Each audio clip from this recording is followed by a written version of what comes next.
It's a Sonny Strait panel. It's first panel at Kin-Yoobi Con. Thank you very much. Let's do it again. Let's do it again. No, let's don't do that anymore. How you guys doing? Okay, man. That's good to hear. Everyone's doing okay. My name is Sonny Strait. I am the voice of Krillin from Dragon Ball Z, you know. Yes. Also, Usopp on One Piece. Can you guys hear me in the back? Because I hear myself really well. Okay, good. The voice of Drossel from Black Butler. You know, the one that sings London Bridge is falling down, falling down. Yeah, I have to tell that because if you check out my Wikipedia, it says nothing about what I do. It just says he's a voice actor. And at one convention, they actually just cut and pasted that instead of the bio I sent them. So people just sort of pass me by and goes, what does he do? Yeah, I know, right? Let's see. I was the original Toonami Tom for Cartoon Network before most of you were cognizant of things. That was about, what, 15 years ago, I think? Yeah. Still missed. Currently doing more Usopp from One Piece, more Dragon Ball Z Kai. Basically, I raised you bitches. How you doing? Yeah? I play Apachai on Kenichi. I play Lupin III in all the Funimation movies and the current Fujiko Mine series. And I'm a comic book artist. I was published at DC Comics with my ElfQuest work, and currently I'm doing a color work for Dark Horse for the new ElfQuest series. And I have my own series called We Shadows, and I brought copies of my comics here. And if you guys, just for coming to my panel, you don't have to go to the signing, because what I will do is like the last 15 minutes, let you guys come up here. If you've got anything for me to sign, I'll sign it here, okay? And if you want to buy one of my comics, it's $5 and I'll draw your favorite character I do a voice for on the back. And I gotta get some water because I've been doing Usopp all week. Oh man, we had nothing for a couple of months, and then all of a sudden we were slapped with like 20 episodes of One Piece that had to be done in 3 weeks. So everyone on the Mary, all of us travelers on the Mary or it's not the Mary anymore at this point. Oh, I shouldn't say that. I have no idea where we are on television. But anyway, we're all drinking tea like a mofo. So if you guys have any questions, because this is a Q&A, I'll be happy to answer them. If you don't have any questions, then we'll just leave and go get some ice cream or something. Oh, we have questions. Okay, what's the question? What? Hot dogs or hamburgers? Oh, wow. This is an interesting twist on the ninjas or pirates. You know, I guarantee, I've always said before, when it came to ninjas and pirates, I always said pirates, because ninjas, every movie I see, they're just there to get their asses kicked by the hero, right? There's like a ton of ninjas, like 100 of them pop out of nowhere and the hero just kills them all. Pirates kill people, I see it all the time. So I'm gonna have to go with pirates on that, but hot dogs or hamburgers, oh, that's tough, because hot dog is a good, quick comfort food. But a hamburger is delicious. I'm going to say an olive burger. A burger with olives in it. And there's a place in Texas that makes that, and they're delicious. And plus it's all that Texas beef, you know. Although you guys have cows here too, though, right? Happy cows come from California, I believe. But that's the cheese. Oh, that's for the cheese. Okay. So that's the only way you guys cut it, was with the cheese. It's too early for fart jokes, isn't it? Or is it never too early for fart jokes? All right, question in the back. iOS or Android? What or what? Apple OS or Android? Android. I have an Android, sorry. I was actually given a choice with my upgrade. Was 4G Android or the iPhone with 3G. And I said, may the force be droid. I like it. Yeah. What's a character you dreaded on voice acting? I dreaded voice acting. I'm pretty much a whore, so I do anything. But I was walking through Funimation one time, just in the hallways after recording something, and Chris Bevins, another director up there, he saw me and he said, "Hey, come here, I got a part for you real quick." And I said, "Cool, what is it?" And he goes, "Just go in and just do it real quick." And it was like an hour. And it was this guy buying soiled panties from a soiled panty store. He's all sweaty and nervous about it, and I was like, I didn't even know that existed. Apparently in Japan you can get soiled panties out of vending machines. Oh man, that must stink. But what would you do with them? Make soup? I don't know. But so then he goes, he buys the panties, and then he gets gang raped in an alley afterwards, and I was just like, the most disturbing thing about that was I wasn't disturbed at all. I was just like, okay, it's $50. And walked home.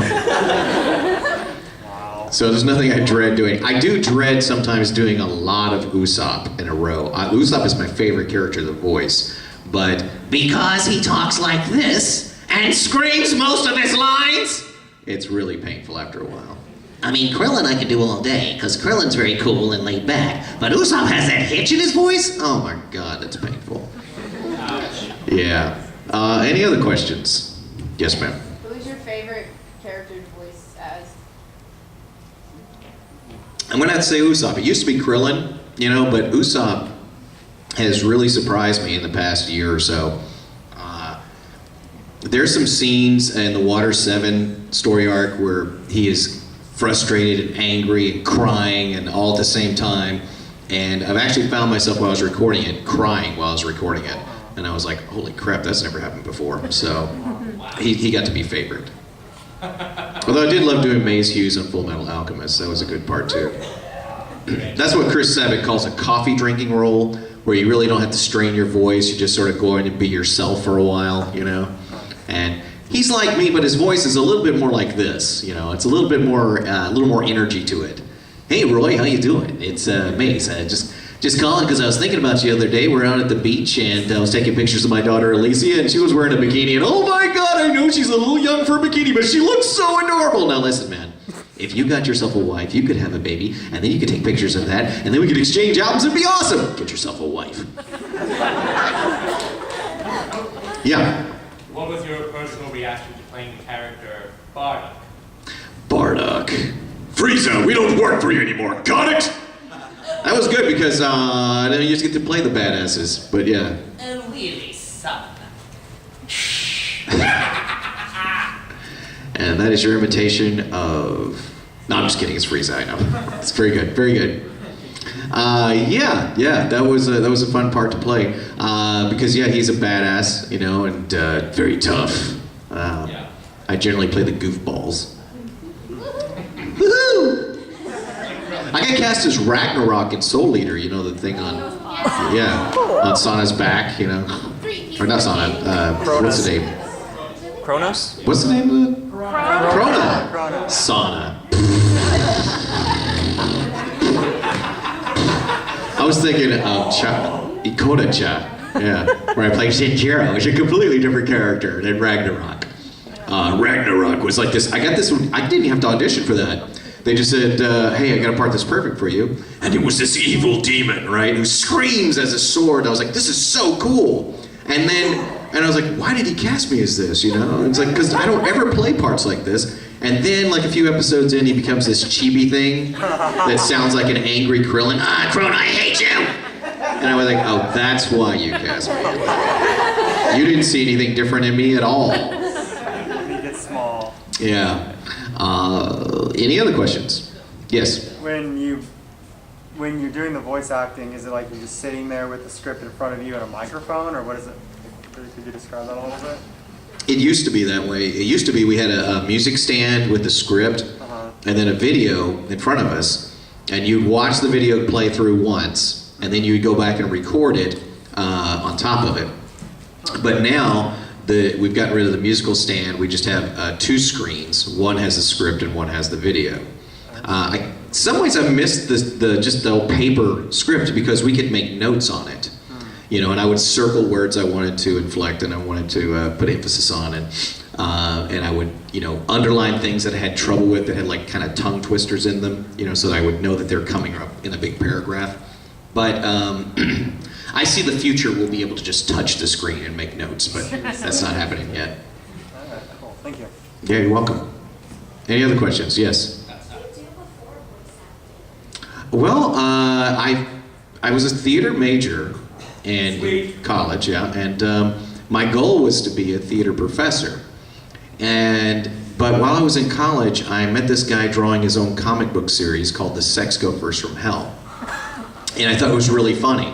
And so I drew a cover for him, and he said, "Oh, dude, you need to draw the book." Well, I'd never drawn a comic book before, so I decided to give it a shot. So we did these little mini comics called The Sex Gophers. And it was fun. I love it. I'd never drawn something like that. I'd drawn a lot, but nothing, you know, really trying to do anything professional with it. And then we printed up several of these, and eventually we got published. And when I got published, I dropped out of college and just focused on being a cartoonist for about 10 years. And then I got the acting bug again and started doing theater again. And FUNimation moved to Texas and had open auditions for Dragon Ball Z, and I landed the part of Krillin. But as you know, Krillin dies a lot, so it was a part-time job. But then Cartoon Network really liked what I did with Krillin and asked me to audition for Toonami Tom. And when I got Toonami Tom, I realized I kind of stumbled onto a career. And then I went to Comic-Con as on Dragon Ball Z. At this point, we were the #1 show. We're the highest rated animated TV show in television history. And I went back to Comic-Con because I had gone to Comic-Con as a cartoonist, right? A struggling cartoonist. Back then, this was before manga was so popular here. So if you were doing black and white, people tended to snub you, you know? It's not in color. They'd be like, they'd open up a book just enough and go, "Oh, it's black and white. I didn't read black and white, I'm sorry." And they'd get out of my face. Here I am years later going back to Comic-Con, and those same guys that were going, "I'm sorry, I didn't read this," are now begging for my autograph, you know. So the other guys with me was Chris Sabat and Sean Schimmel and Stephanie Nadolny. They were like, "Oh, cool, we're in California, we're signing autographs, this is fun." I was going, "Victory! Vengeance is mine!" And in the booth next to us was Wendy Pini, the creator of ElfQuest. And Wendy, it turns out, was a fan of Dragon Ball Z. Well, I had been reading ElfQuest since I was 14. And she started drawing us pictures of our characters with her characters. And I went, "Oh, I'm going to surprise her." And I drew her main character, Cutter, and gave it to her. And she said, "You draw?" And I said, "Yeah, I've been published a few times." And she said, "Oh, you want to draw for me?" And I'm like, "What?" And so, yeah, I said, "Yeah, is that a trick question? Hell yeah." So I started working for ElfQuest. So doing voice acting actually helped me achieve what I wanted to do as a cartoonist for 10 years. And then that led to other jobs, and so very fortunate that way. Any other questions? Yes? Given the opportunity to act on TV or in a movie, would you pursue it, or would you rather stick to voice acting? You know, I've never been really that interested in doing, I love doing live theater, you know, but I've never been that interested in making movies. Although I have done some, you know, independent films and stuff, and I'm pretty natural on camera. I was like, wow, that actually works, but I just don't have the passion for it. You know, if it came up and the opportunity came up, I'd probably do it, but I wouldn't seek it out. I have been on television on Nicktoons because they interviewed us all for the Dragon Ball Z Kai stuff, which was kind of weird because before I would only be recognized at conventions, you know, but in my real life, no one would know who I was, right? And then I was in the grocery store after we appeared on Nicktoons, and some guy goes, "Hey, you're Sonny Strait!" And I went, "Yeah, who are you?" You know, thinking some guy from work that I didn't know very well or something. And he goes, "No, I don't know, I saw you on TV." And I went, "What?" And he goes, "On Nicktoons." And I went, "Oh, I'm gonna have to start dressing up when I go to the grocery store now." That's cool. But generally, no, I haven't been on, not me on camera as much. Any other questions? Okay, here's what we do in my class.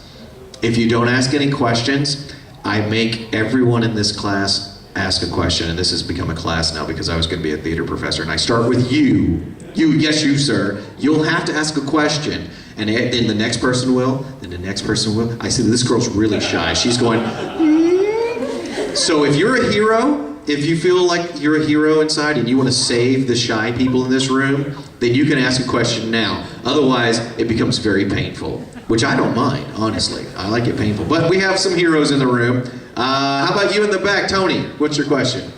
If you were put into any of the animated worlds that you would have acted for, which one would it be? Any worlds I would like to be in? You know, I would like to be Krillin, you know, but I would lead a different life than Krillin. Krillin, what a dumbass. I mean, he goes off and fights with gods and stuff, you know, and gets his ass kicked and killed 4 times throughout the entire series. If I was Krillin, I would have done what Gohan did. I would just get a superhero costume, I would go to some city, and I would rule that city. You know, like Batman does, you know, Gotham. I would be it. People would worship me, you know? Everybody would be shaving their heads because they want to look like Krillin. You know, people would get tattoos on their forehead, you know? It would be all about the Krillin. That's what I would do. That's the world I would live in. I would still marry Android 18. Even though she's a sophisticated blow-up doll, she's pretty hot for a 2-dimensional person. Yeah. All right, do we have any other questions? Yes. So I got 2 questions actually. So one, I'm like on the spot, so I'm really nervous right now. That's okay, we got time. We can sit here and make you squirm.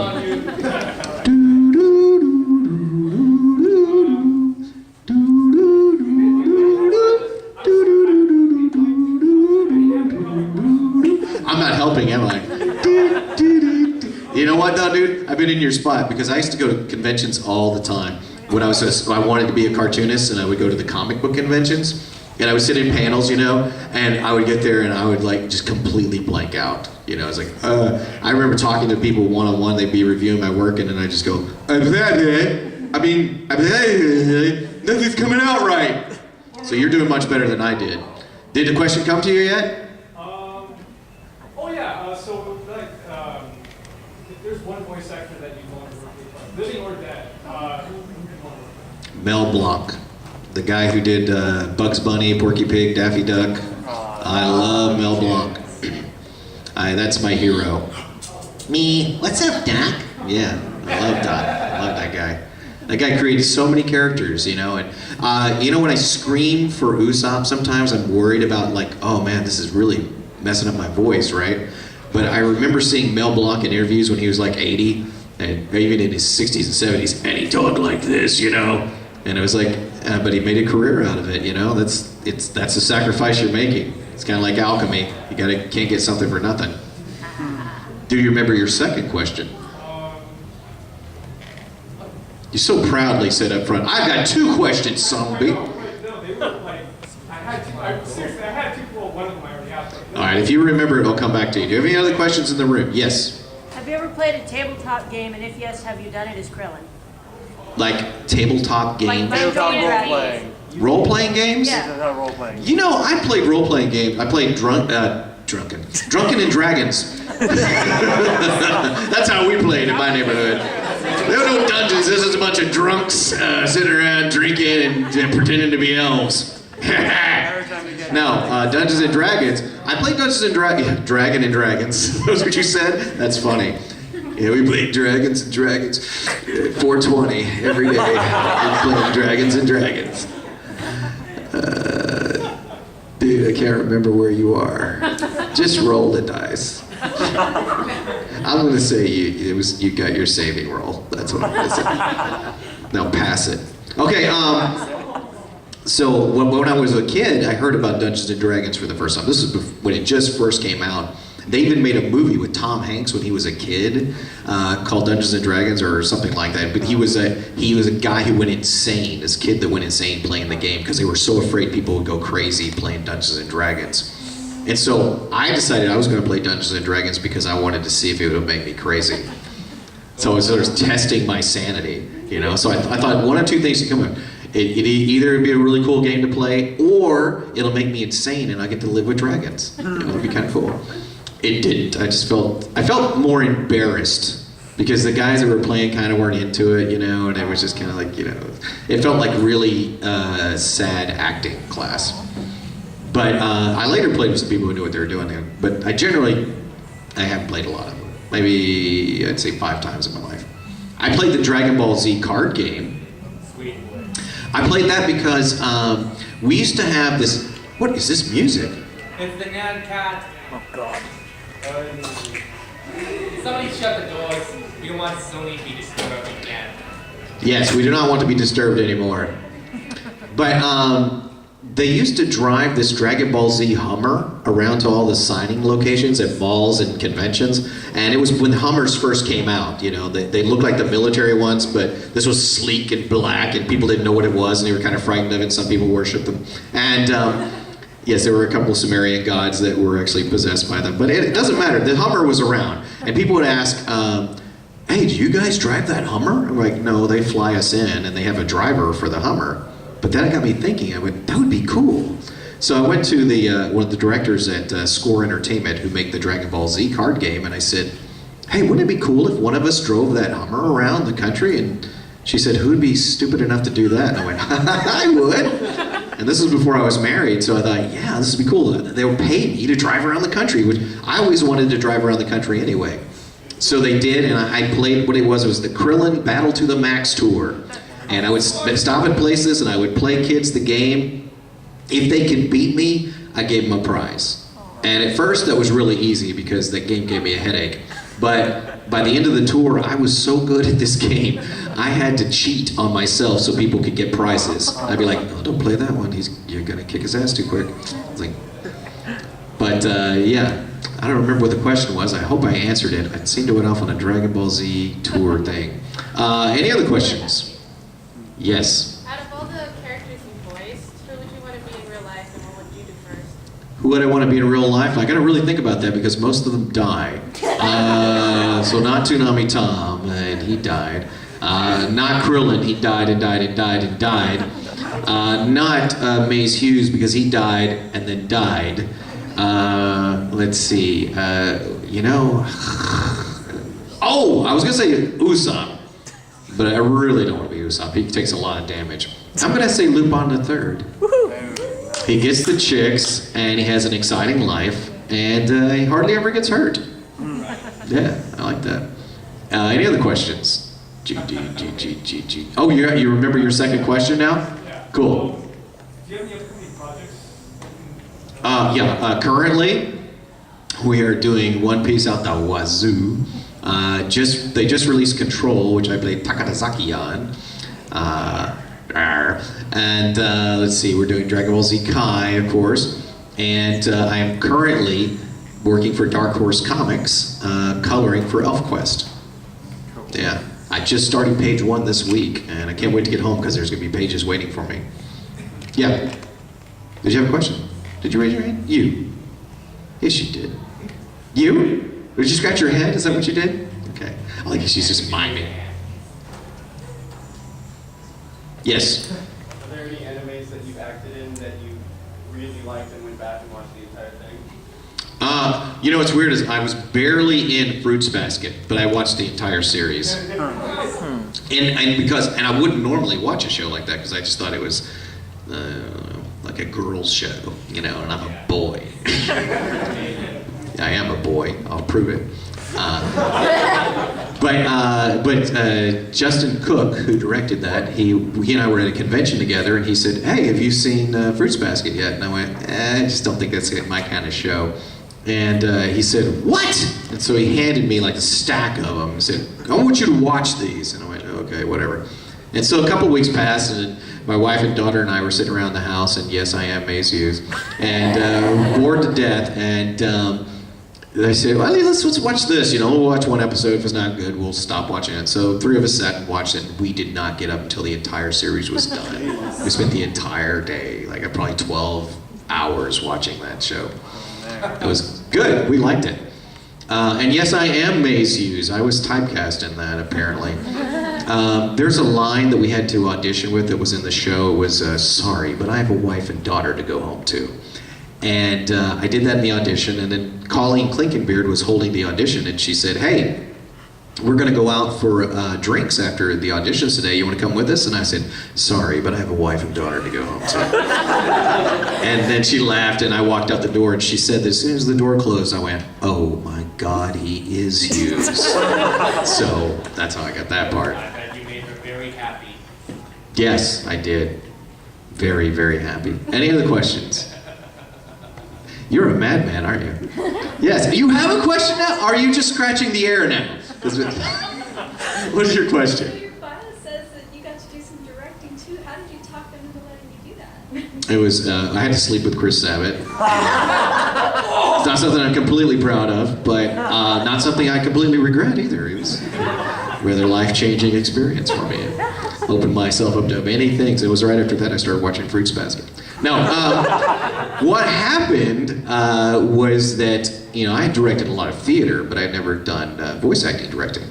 But I was on that Hummer tour I was telling you guys about. And it was toward the end of the tour, and Chris Sabat calls me and he said, hey, are you moving? Because at the time I was living in Los Angeles drawing ElfQuest. And he said, are you moving back to California afterwards, or are you coming back to Texas after the tour? And I said, I don't know yet. And he goes, well, if you come back to Texas, I've got a part for you. It's this character called Lupin III. And so I watched a little of it and I went, oh yeah, I want that. So I did the first movie. And after we did because Chris and I spent a lot of time working on this character and developing it and how we wanted it presented. And then after I did the first movie, he said, hey, I'm too busy to work on the next Lupin movie, and we're going to get a lot of them, but you really seem to have a handle on this. Do you think you could do it? Have you ever directed before? And I said, well, I've directed theater. I think I could probably handle this. And he goes, okay, well, let's give it a shot then, you know?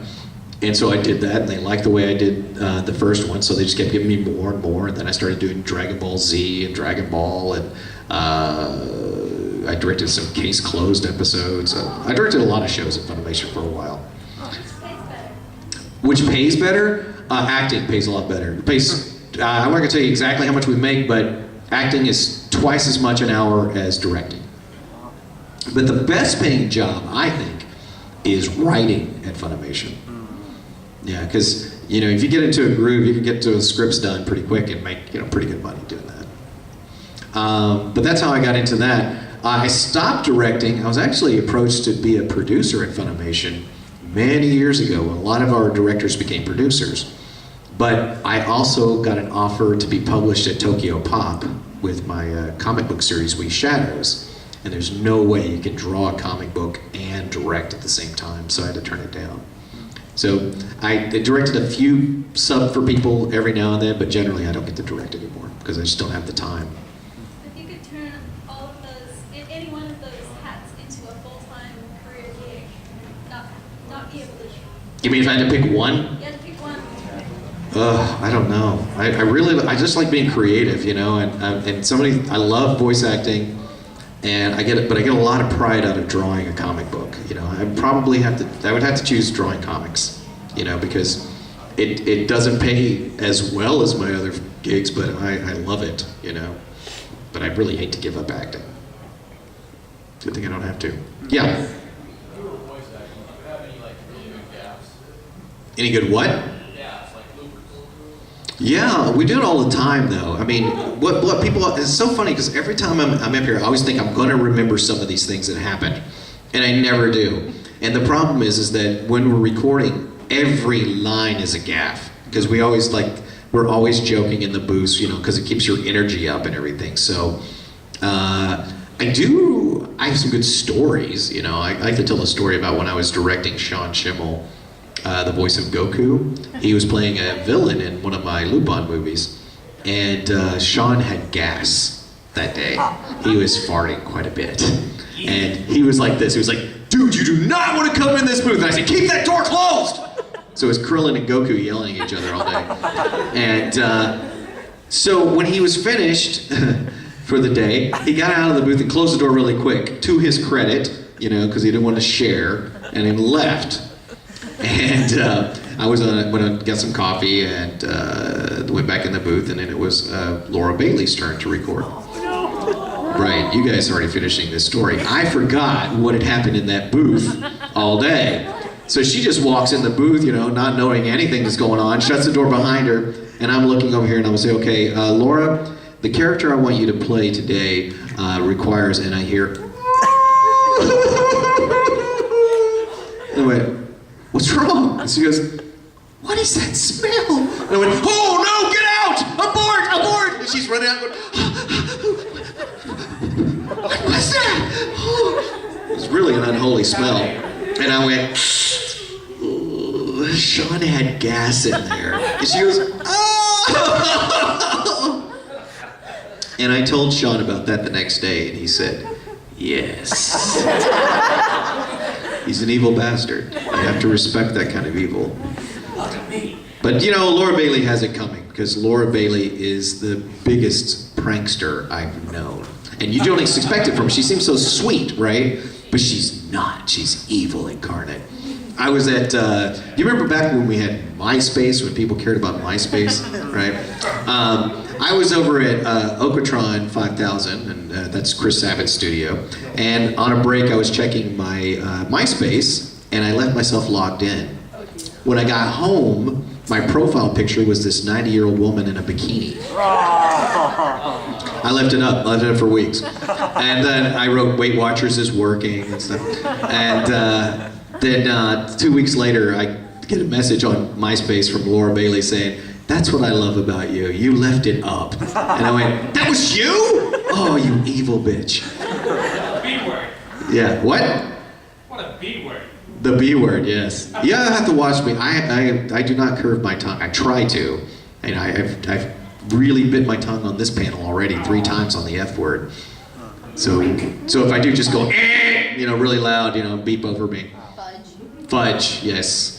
And my daughter is worse, and I blame myself. I mean, I took her to see 8 Mile when she was 8. Well, she wanted to see it, and we both like Eminem, so we're going. And when she was 13 years old, we were moving, and we couldn't find anybody to help us move, so it was just me and my wife and my daughter moving, right? And then by the end of the day, I said, you know, you worked like a man today. I'm gonna allow you from now on to say a man's word. You're allowed to say shit whenever you want to. And she goes, oh, good. Because I've been saying it under my breath all day. Now she cusses like a sailor. She's 20 years old and a cosmetologist. Yeah. So I feel sorry for the people she's cutting hair for. Any other questions? Okay, we've got time for maybe... Wait, how is it? This goes to 2:30? Yeah. Oh, we got plenty of time. Okay, again, for you guys who just came in, if you don't ask a question in my class, I go through and make sure everybody asks a question. So if you feel any heroic side of you, like this man right here, you feel bad for shy people, raise your hand. What is your question? Have there been any roles that you sought out? Yeah, and I've been very fortunate. I tend to get the roles that I really wanted. Like I really wanted Krillin. I really wanted a Lupin. I didn't even have to really audition for that one, although I did. Because Chris just said, I hear you doing that. I really wanted Usopp. The only show I didn't really get a lead on that I wanted to be a lead on was Sergeant Frog. I know, I mean, that's right. It was a new director, I didn't know what I was, you know, what I could do at the time, so that sucked. Yeah? Who did you want to be? From Any Sergeant Frog? of the leads. I would have taken any of them. That's just such a wacky show, and I like wacky shows. As I said, Mel Blanc is my favorite voice actor, so I come from the old school wacky cartoon stuff. Any other questions?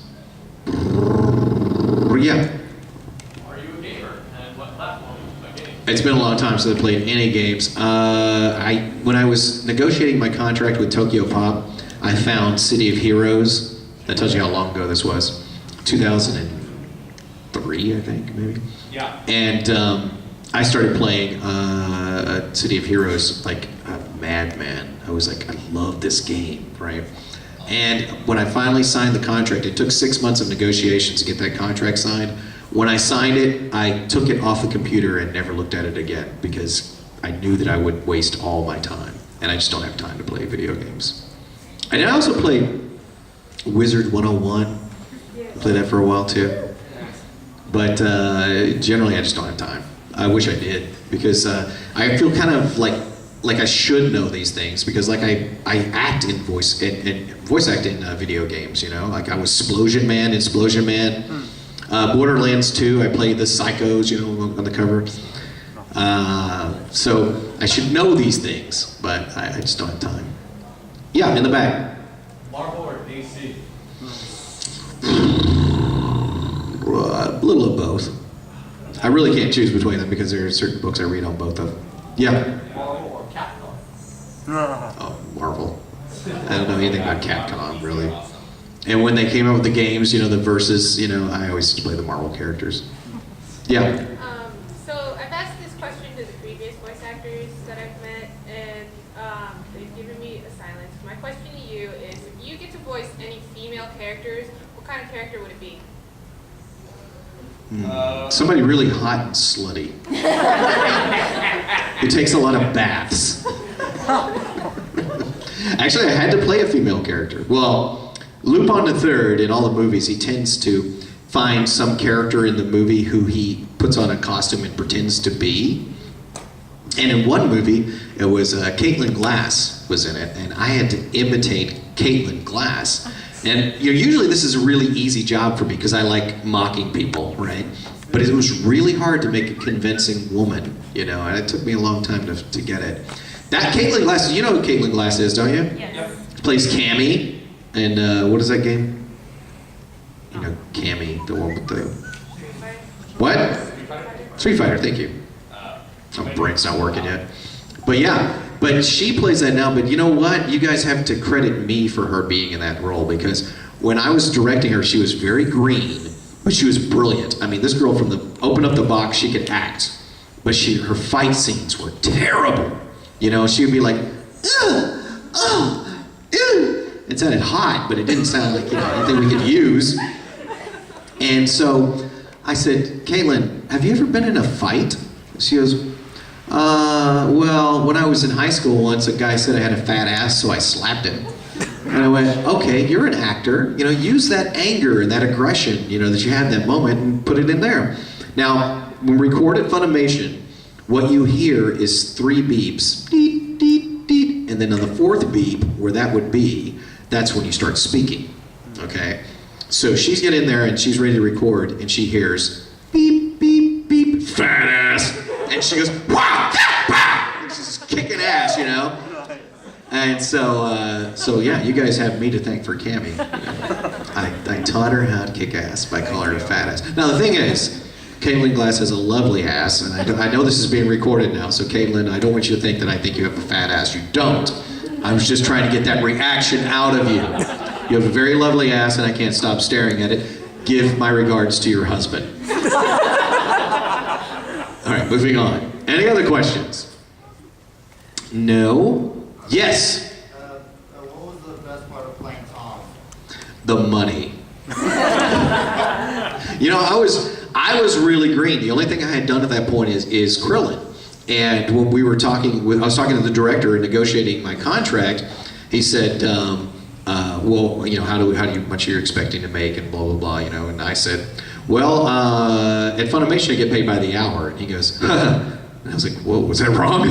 He goes, well, we usually pay by the season, but if you want to get paid by the hour, we get paid by the hour. And he goes, how does $300 an hour sound? I went, yes, yes, just no negotiation skills at all. I'm just like, $300 an hour? Yes, where do I sign? He's like, oh, okay. So then he starts talking about what he's going to expect of me and what kind of time frames he's going to need, and you know, how to schedule it. And then I think he started feeling guilty because I was so stupid. And so he said, you know what? I'm going to give you $400 an hour. And I went, yes! You know, and I'm like, I thought of it, I was like, how much could I have asked for? You know, I have no idea. $1,000 an hour? I don't know. But $400 an hour in Texas is amazing. It goes a long way. So for a long time, I was buying the drinks. That was my favorite thing about Tom. Drinks are on Sonny. Any other questions? Crazy man. Right. So what was your personal reaction to Steve Bloom stepping into your shoes? Oh, that, yeah. Steve Bloom became the next Toonami Tom. and they killed off my Tom. And it was nothing personal, and it was really kind of sad. The real truth of it is, and they won't tell you what it is, but I'll tell you what it is because I don't mind. I did not sign anything that I wouldn't say why they had to cancel it. But it had to do with the fact that back when we recorded it, the internet was not the badass thing it is today. What we had to do was what's called a digital patch system. And I was in Texas, and they're in Atlanta. The director was in Atlanta, and so it took them an hour to set up this system at the local studio I recorded in. Well, which was good at first, but the studio started getting lazy and started just showing up at the time to record instead of an hour beforehand to set this up. So I would be sitting there in my headphones, the director would be in his headphones in Atlanta, and we would just be sitting there for an hour doing nothing. Meanwhile, I'm getting paid $400 an hour to sit there. So eventually he said, we can't keep doing this. And so they had to do something else. And also, he didn't want him to go into the badass form. He wanted to keep him with the pot belly and the atomic symbol on his gut, because that's what he created. That was the problem with the executives at Cartoon Network. They're like wanted to be a part of it. So they said, come on, man, you know, all the shows at the time were just fighting shows. So he said, he needs to be a badass. So that's why they went that direction. But I will say this about Steve Blum. The first time I heard his voice, I thought it was me. And I was like, I thought they weren't going to use any of my voice for the new character, but it wasn't me. It was him. And it was like, he was imitating me. You know, and Toonami Tom was very close to my natural voice, so it was very strange to hear that, you know, someone mocking me. But as he went on with it, he started making it more and more his own, you know. But at first, he really convinced me. I was like, did I record that? Cool. One of the coolest things about doing Toonami Tom, though, is at the time I was dating this girl who was a bit of a biatch. And we lived together at the time, and she was taking a nap, and the television downstairs was on, and I was not home. And Toonami Tom comes on, and back then he used to give these long speeches, you know, about courage and stuff like that. And so he was on this long spiel, and she just thought I was talking to her in my normal voice downstairs while she's trying to take a nap. And she's like, what? I can't hear you! I'm upstairs trying to take a nap! Sonny, what? She got really mad. She stormed down, where are you? And the TV was on, she looked and there was this Toonami Tom, blah, blah, blah, blah, blah, blah, blah, blah, and she was like, oh my God. She deserved it. Yeah. Yeah. So when you're like directing voice actors, how many takes do you usually do? I'm usually pretty quick, 1 or 2 takes. I don't prefer that though. I'd rather we take their time and do at least 5, you know, to pick from. But sometimes we just don't have that luxury, you know. So, but I'm definitely one of the faster voice actors. But you know, I've been doing it 15 years. Like just last week with this last contract, we had to do 19 hours of recording, and I did in about 12 hours. That being said, when I'm directing, I don't mind if somebody takes 10 takes, or even 20 takes sometimes, especially when they first start out, you know. But even if they're seasoned and it takes 10 takes to get it right, I don't mind doing that. Any other questions? Yes? What do you do in your free time? Free time, what is that? I spend time with my family, you know. Usually just my wife and I, we just explore the world. Any other questions? Yeah? What do you think of the Fujiko Mine Lupin art style and versus? I love that. The new Fujiko Mine, it's a new Lupin, the 3rd series. The art style, if you guys like Monkey Punch, it looks as close to the comic book as anything I've ever seen. So I love it, yeah. What do you think of it? Oh yeah, I like it. You like it too? Okay, cool. Because otherwise we'd have words. Any other questions? Are you Android 18, by the way? You. What are you dressed as? Yeah. Oh, okay. Looks very similar to Android 18. Maybe it's just a striped shirt. Any other questions? What? All right. You, sir, in the suit, what is your question? Do you cosplay? Do I cosplay? No, I wouldn't mind. I just never thought of it. It's people have said that they would make me costumes, but they never come through with them. Closest thing I ever came to was at a convention in Florida, and the guy hosting the opening ceremonies had a Hughes costume on, and I asked him if I could wear the jacket when I came out. So that was the closest I ever came to it. That really freaked people out. All right. Oh, we got a question by Tony in the back. What's the question? Is there any current shows or anime that you would be interested in voicing for? Yeah, I haven't really watched a lot of the new ones lately. I need to get back and find out what's out there, you know.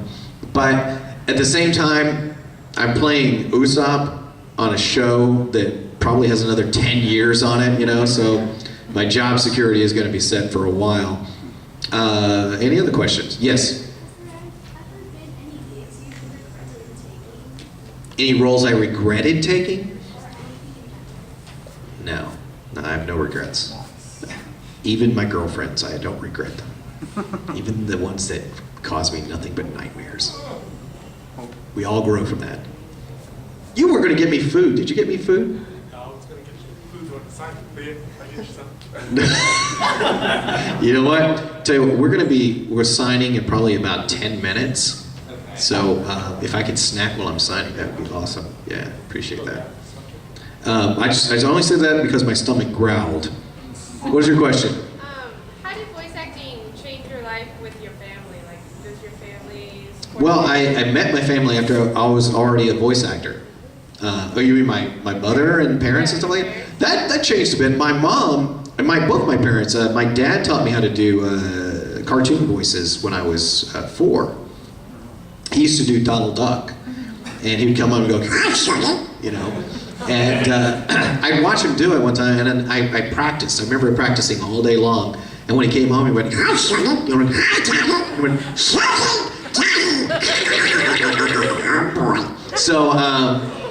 that was the first one. And then he's like, okay, now I'm going to show you how to do Mickey Mouse. You know, and he just did these things for fun, right? And he still does the best Yogi Bear if anybody ever met. But I can't do it. He does it great. But and then when I was 6, I was really bored, and my mother was a housewife at the time. And I said, I want something to do. And it was summertime, you know, and she said, here. She took this newspaper, and there's a picture of, it was a comic strip, Beetle Bailey, and there was this little dog in a military uniform. And I said, draw this dog. Now, my mother drew, right? She just drew for fun. And she said, but here's the thing, I don't want you to come out of your room until your drawing looks just like this drawing.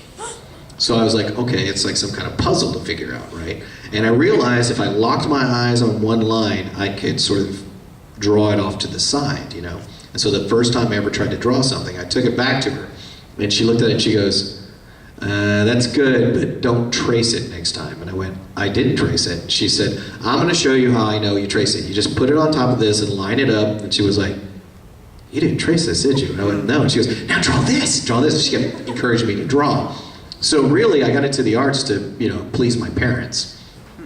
And my parents actually split up when I was 12, but then, no, I was 14, I think. I was going into high school, and my dad was leaving, and he said, what are you going to take in school next year? And I said, I don't know, band, because I was in band. And he said, well, you ought to take theater, you know, because you're such a clown anyway, you'd probably be pretty good at it. And so I took theater, and I didn't want to take theater because I grew up in a redneck town that was, the biggest claim to fame is one of the world's biggest rodeos. And so if you were into the arts, you know, it was bad enough I was in band, but, you know, to be in theater, and that's, you know, that's gay. You're just asking to get your ass kicked. And so I didn't want to do it. But when my dad said it, my dad was a biker. You know, he's a big, tough biker. He had big old Popeye forearms, you know. And so when he said it, I was like, well, if my dad says it's cool, then forget what the town of Mesquite says, you know. So I took that, and then after that, I was like, oh, now I'm going to take choir, and I'm going to get in, you know, the creative writing staff, and I was the staff artist for the newspaper. It was just fabulous, you know. It's like, who cares what you people think? I embraced my inner fag. Yeah, but what was the question? I forgot the question already. I know it was something to do with that. Who asked the question? I was just basically asking, like, how it affected. Oh, my family. Okay, the long story short. So after I got out of high school, though, things changed. And my mother kept trying to get me to become a certified public accountant because that's what she was. And she was afraid I would starve to death trying to pursue the arts. And she was on to me about getting my CPA for years, up until I got on Dragon Ball Z. When she heard my voice on TV, then she was like, oh, my son's a superhero, you know, and so changed everything. Yeah. Any other questions? Yes? What is your favorite part of playing Krillin? My favorite part of playing Krillin? Probably when he gets his butt kicked. Somebody asked me on Facebook, they said, does it bother you that your badass character Bardock, gets so little time, but meanwhile the guy that gets his ass kicked all the time, Krillin, gets all the screen time? And I went, no. And the reason it is no is because in real life, you want to be the badass, right? You want to be that Clint Eastwood guy who's just so cool and everything, right? Yeah. But as a voice actor, that gets really boring really fast. You, as a voice actor, it's much more fun to go, that's much more fun in a booth. It's like, so people are like, I think people ask that because they think I'm enjoying pretending to be I'm cosplaying basically, I'm pretending to be a badass all day. No, I'm enjoying acting, and to me, you get a much more challenging acting job being Krillin than you do Bardock. Although I like doing Bardock, but I'd much rather get my ass kicked as Krillin. Any other questions? Yes? How many different impressions are you able to do? Can you give us some samples? When I first got Krillin, I got it because I could imitate the Canadian version, because they did it first. They did a season here for a year. And the original Krillin sounded like this. It was like, hey Goku, wait up you guys! Ah!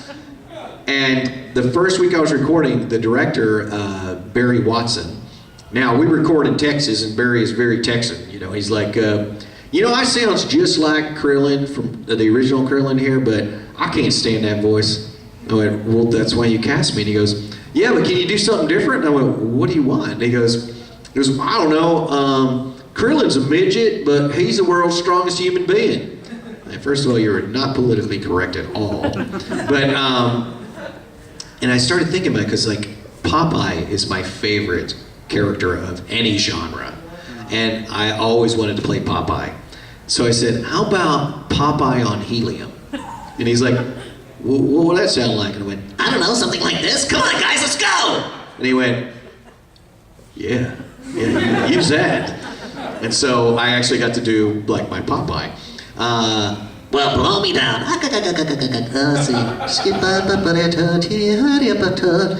There's a lot of Popeye in Krillin. And Popeye, it started off with Popeye on helium, and then I started reading the manga. And that's a cool thing about being a voice actor, is that we got all this manga that we can actually research, because you don't usually get that. And after I read it, when you read a book, especially a comic, you get a voice in your head of what they should sound like, so that really shaped the final Krillin, listening to reading the manga. I have to give a lot of credit to reading the manga. But other impressions, of course, I did Donald Duck and Mickey Mouse and Goofy and a bunch of other cartoon characters when I was a kid. And I would do presidents and shit like that. But now, it's been so long since I've done impressions, I tend to use my skills I've developed to create new voices, like Apachai.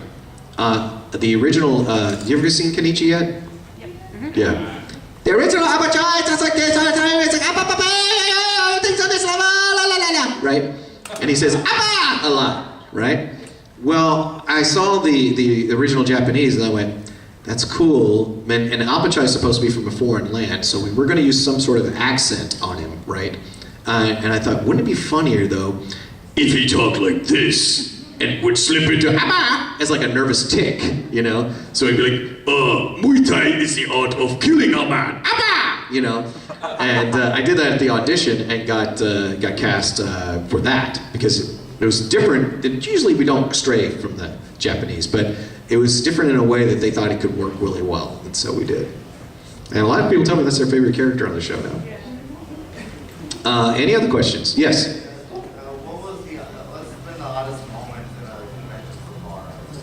The oddest moment for me was probably when I was in Florida and I was walking by a swimming pool and this beautiful lady in a bikini says, "Oh, you're Mace Hughes." And I said, "Yeah," and she flashed me.